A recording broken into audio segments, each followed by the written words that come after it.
Hello, everyone, and welcome to episode 6 of the TEW 2020 series here on the channel, the Real World Draft series, as it's our first event, the first ever Calgary Clash, here as at the end of January here, our last show before we go into February, of course, but this event, is it going to go well? Probably not. Probably not.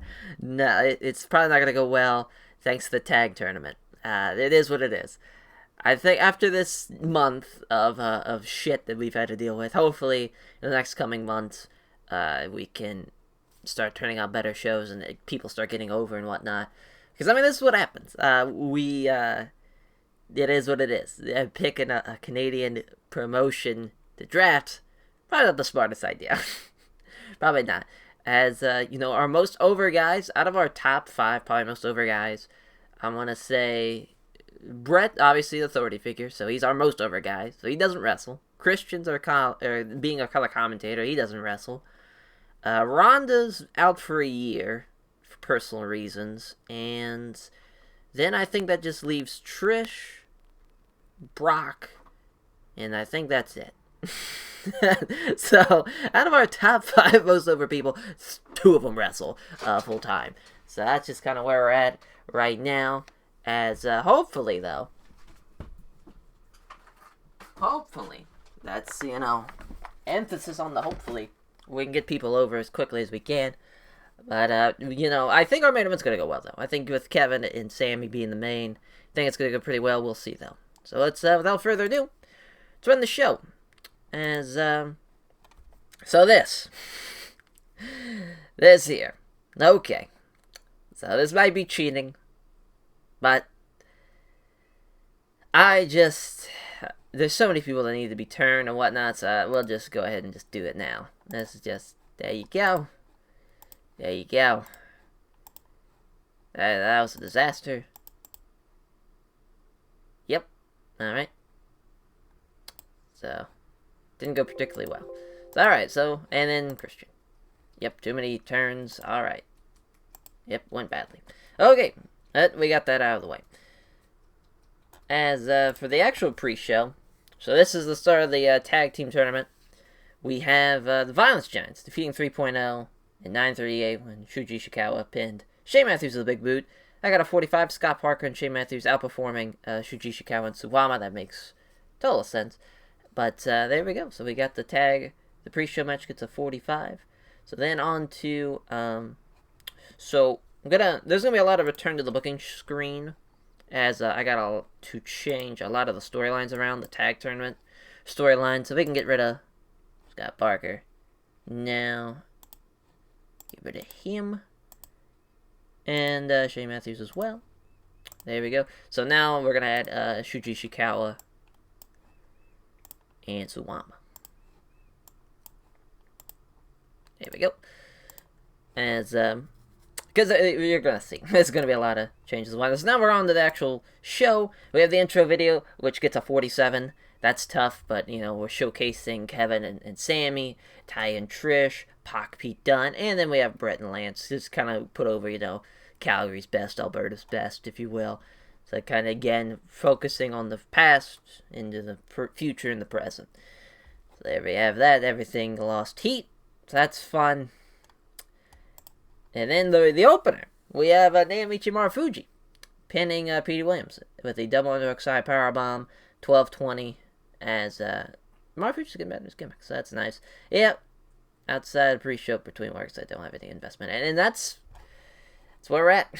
So I had to even Petey Williams. Petey Williams is like the 6th or 7th, maybe not that much, because obviously like Sheamus, Miz, Morrison, Pac, and Natty and TJ, but so like the 10th most over guy, and it's a still not even over enough.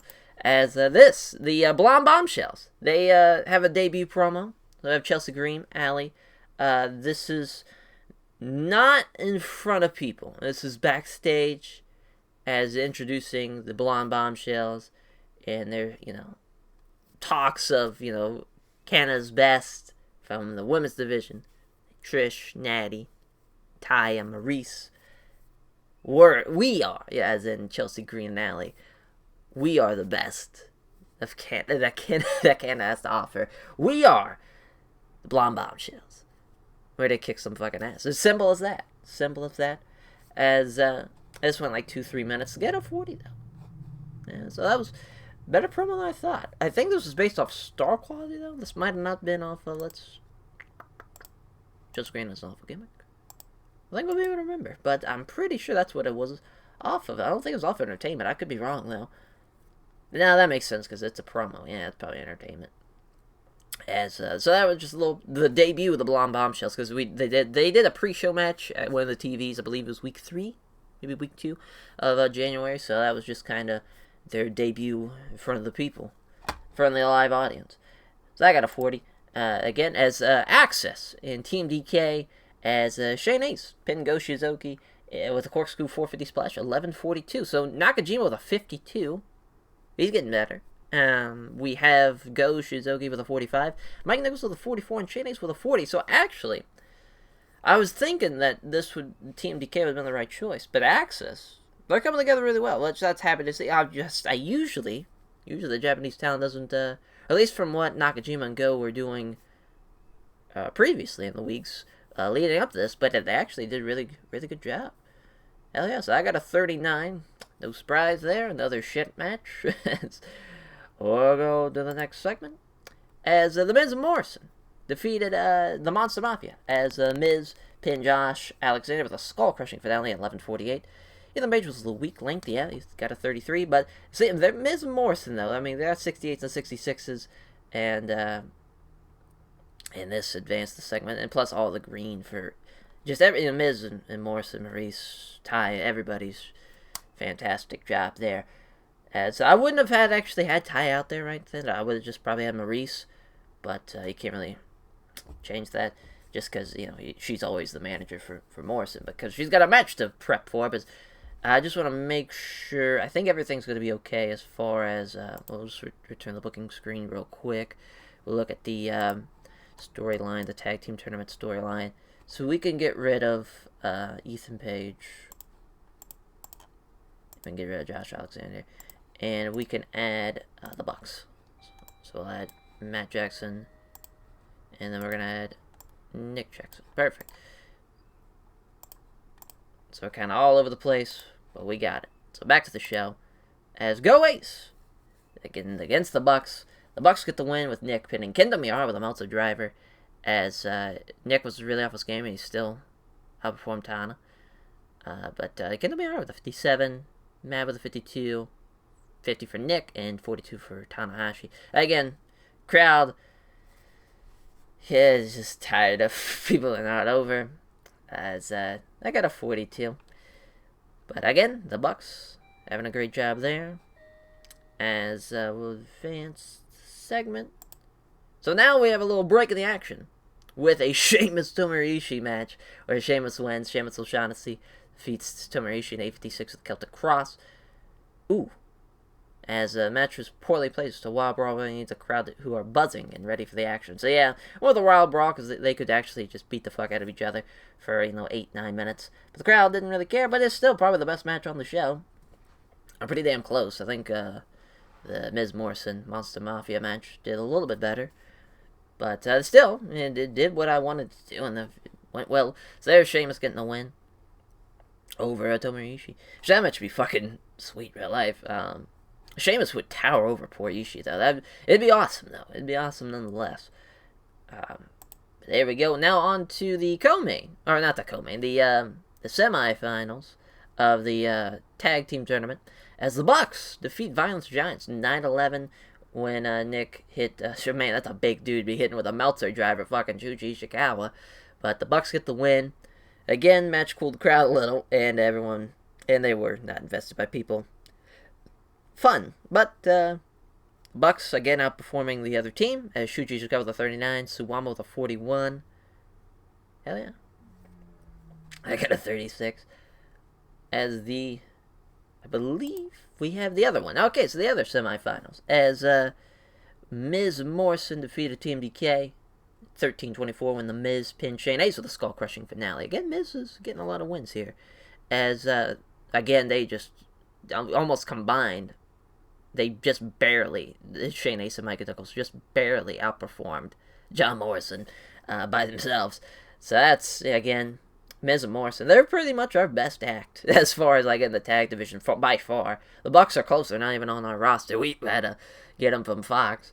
But, as old Luke, good brother Luke, helping us out there. But that got a 57. So now the finals are set. For the tag tournament finals, Miz and Morrison versus the Bucks. And they've had to wrestle, going to be 3 times when that match comes up. But they're going to get a little bit of a breakdown. So that got a 57 at least. So there is that. As the women's match, the Canadian women's title matchup, as Trish pinned Taya with Stratisfaction, following an interference from Natty, as basically with Natty out there too, and Maurice out there, just kind of helping each other, just kind of throughout the match, like 5 minutes in, maybe Maurice was cheating more and more, and Natty comes in and kind of evens the odds more. But Trish gets the win over Taya, as and then advanced this segment as well. So I got a 57. Not bad. Not a bad match. Could be worse. Could be worse. I believe this is going to be the Pete Dunne Pac match, the CWA Canadian British Commonwealth title match. I could be wrong though. I kind of forgot the card. There's just so much shit going on. It was the Bucks Miz Morrison. So the tag team tournament finals, as Miz and Morrison get the win, as John Morrison pins Matt Jackson off a Moonlight Drive, thanks to Ty. So I want Ty to like interfere, as after she's lost. So it's 15 minutes. I want to say it's right towards the end, like 15 minutes in. Ty comes in and distracts him, as and gets the win. So your first ever CWA Canadian Tag Team Champions, The Miz and John Morrison. 60 and 64 for John Morrison and The Miz, respectively. A lot of green going on. So that's what we need. That's what we need for sure. As now, I believe, it will be the co-main too. So yeah, the co-main, it will be Pac Pete Dunne. Before that though, we have The Miz and Morrison. They're backstage.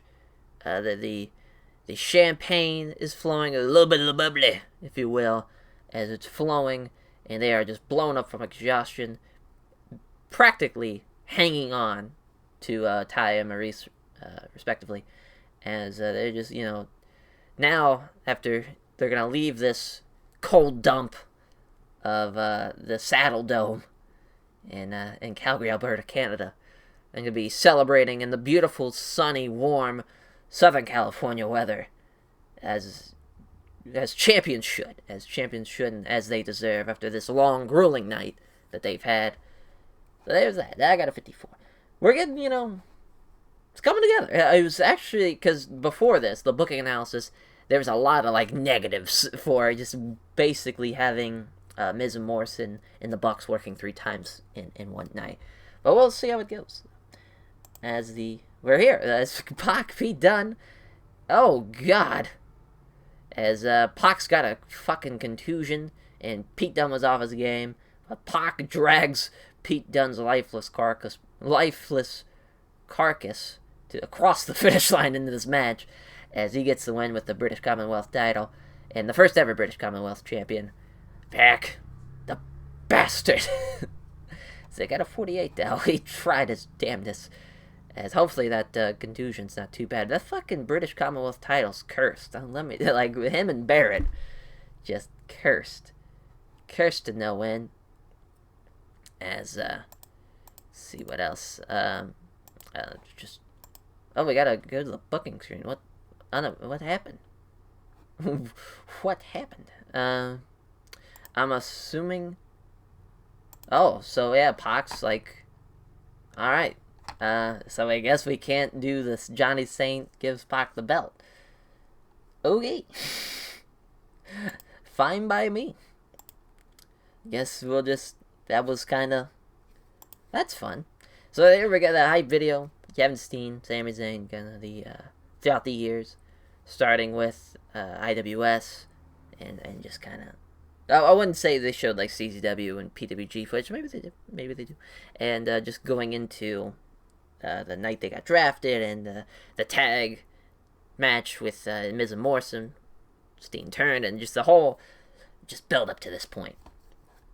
As the close shot was like the belt at the press conference to kind of showcase that's what's important. As Kevin Steen beats Sami Zayn 22:08 by submission for some reason. But even nonetheless, I want to say it was like package pod driver, like 2 or 3 of them, like in just a huge overkill, and he puts him like in the sharpshooter, really just stick it to Brett type of thing, and that he just like passed out and just kind of the ref had to do like the 1, 2, 3 while he's in the fucking in the sharpshooter. It's kind of what would be the finish. It's Kevin Steen beat Sami Zayn, and he proved everybody wrong. That he proved himself that he is better than Sami Zayn with this one night.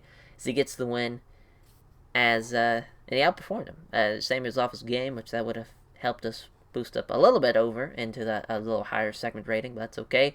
As while he's celebrating, the Dark Order.